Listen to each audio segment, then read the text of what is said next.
जैसे एक बार की बात है, बड़ा प्रसिद्ध यह घटना है। श्री पुष्पदंत नाम के एक राजा हुए।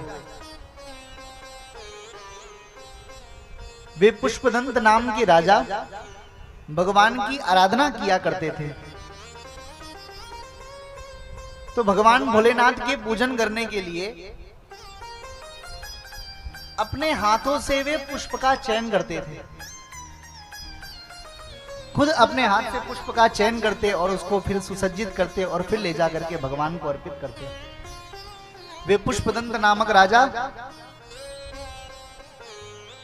भगवान की पूजा करने के लिए एक बगल में ऋषि महात्मा की बगिया थी, उस बगीचे में जाकर के पुष्प तोड़ करके लाते थे।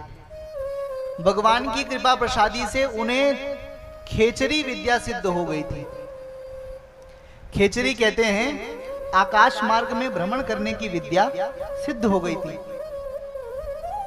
उस खेचरी विद्या के कारण वे आकाश मार्ग से आते और उन ऋषि महात्मा के बगीचे से पुष्प लेते और भगवान के पूजन में चढ़ा देते। ऋषि महात्मा जब सोकर के उठते भोर में, तो वे देखते कि उनके बगीचे में पुष्प ही नहीं है।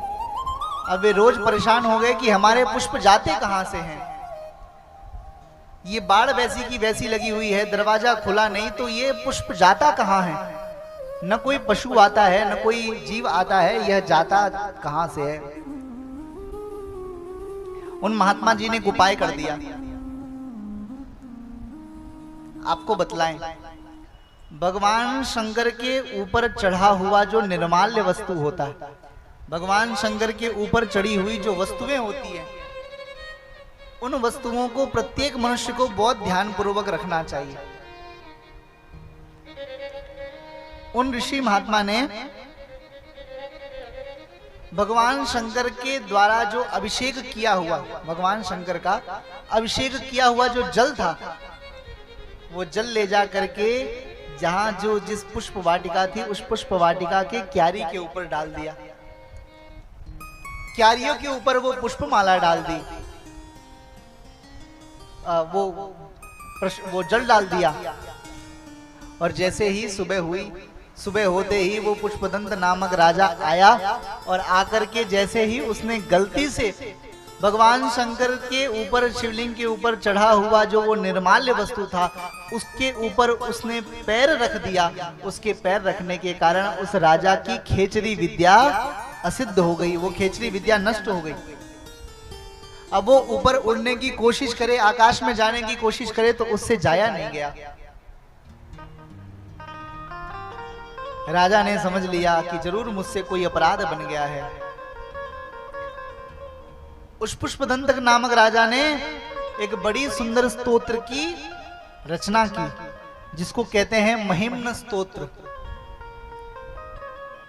बड़ा सुंदर उसका श्लोक है। श्री पुष्पदंत उवाच महिम्नः पारं ते परम विदुषो यद्यशदृशे स्तुतिर्ब्रह्मादीनामपि तदवसन्नस्त्वयि गिरा अथावाच्यः सर्वः। ये जो स्तोत्र है, कहते हैं जिस किसी मनुष्य के जीवन में सारी मेहनत कर लेने के बाद, सारे तीर्थ कर लेने के बाद, सारा व्रत कर लेने के बाद भी जीवन में बदलाव नहीं आ रहा, जीवन में परिवर्तन नहीं आ रहा, फिर भी धन की कमी बनी हुई है, तो विश्वास रखिएगा कहीं ना कहीं कोई ना कोई हमसे अपराध बन गया है, जिस अपराध के कारण हमारे क्रियमाण जो शुभ कर्म है वो नष्ट हो गए। और वो शुभ कर्म नष्ट हो जाने के कारण हमें अब तक जीवन में सुखों की प्राप्ति नहीं हो रही और हमारे जीवन में कष्ट लगातार बने हुए हैं। तो आप विश्वास पूर्वक भगवान भोलेनाथ के इस स्तुति का, इस स्तोत्र का गायन करिएगा, जिसको कहते हैं महिम्न स्तोत्र। इस महिम्न स्तोत्र के पाठ करने से आपको निश्चित ही जीवन में बदलाव देखने को मिल जाएगा। बोले शंकर भगवान की जय। इस स्तोत्र का बड़ा सुंदर सार है। वो सार क्या है? अंत में कहते हैं, हे भगवान, दीक्षा दानम तपस्तीर्थम ज्ञानम याकादिका क्रिया महिम्नः स्तव पाठस्य कलानाहर्त षोडशीम् आसमाप्तमिदं स्तोत्रम सर्वमे सर्ववर्णनम मनोपम्यम मनोहारे पुण्यम गंधर्व भाषितम।